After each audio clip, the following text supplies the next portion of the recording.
let's talk about Much Ado About Nothing, Part 4. Okay, as you know, we've read this book, and we've read part 3 of it, and I'm gonna summary that again, just like the other 3 videos I've done. Wait, 3 or 2?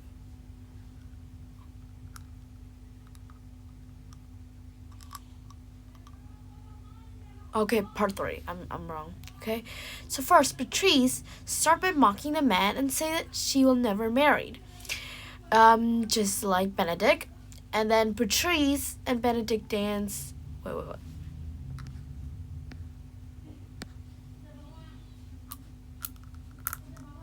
What? I'm wrong.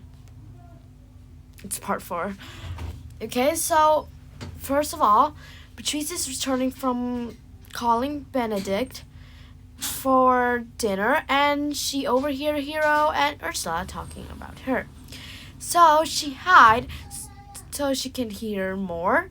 Hero and Ursula, knowing that she's there, talk about Benedict, just like what Leonardo and Don Pedro do with Benedict. Okay, so Hero and Ursula talk about how good Benedict is, and spin out an untrue story about how Benedict is desperately in love with Patrice, and Patrice is shocked and decided to return her love. Will return his love. Just says she will return his love. Now, Don Pedro and his friend tease Benedict about being loved, which Benedict denied by saying that he has a toothache. And Don John then tells Claudio and Don Pedro that he saw another man at Hero's window in the night. The man decided to watch again to see if it is true. And then at the wedding, Claudio and Don Pedro tell how they watched in the night and saw the man meeting Hero. Claudio then refused to marry Hero and shame her before everyone.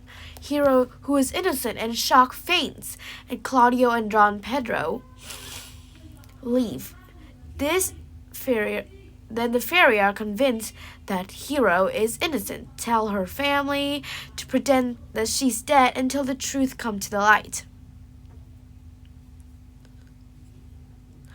Benedict then sees Patrice crying and tries to comfort her. Benedict and Patrice then confess their love to each other, and then Benedict offered to do anything to prove his love. And in anger for what Claudio did to Hero, Patrice tells Benedict to kill Claudio, and at first Benedict refuses to hurt his friend, but finally he will fight with Claudio. Okay, so in this scenes, the dramatic ironies is irony caused by text structure, while an author give details to audience.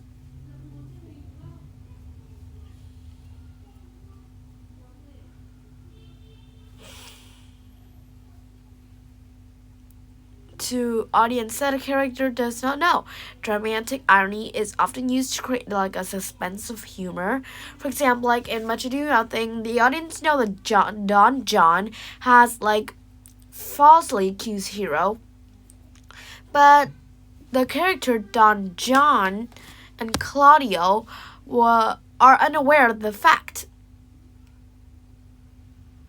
Shakespeare created suspense by letting the character react without knowing those details.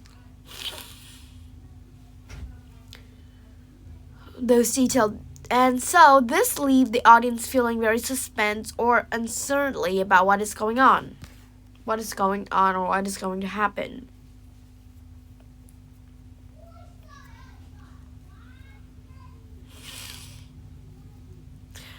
Okay. And that's just an example of a suspenseful irony. Now, this is an example of humorous irony. Okay, both of these cases are cause of betrayals and overhearing untrue story, and to make them fall in love. For example, of romantic irony. This is because the audience know that those stories aren't true, but Benedict and Patrice do not. These examples are humorous because both of them suddenly decide to be desperately in love based on stories that are untrue. Now, I want you to, like, as you read, pay attention to, like, the irony, and it will build the excitement to the story and create some humor that you can enjoy to make your reading a richer and more fulfilling experience, just like what Shakespeare does.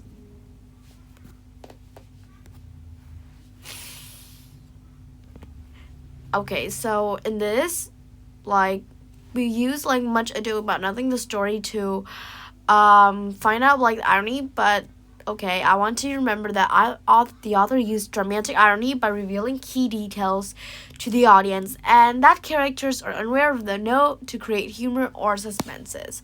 And this is all example of humorous irony, example of suspenseful irony, and I just want to say that you should watch out for irony because you would want a richer, fulfilling experience for your reader, right? Okay, and thank you for coming and have a great day.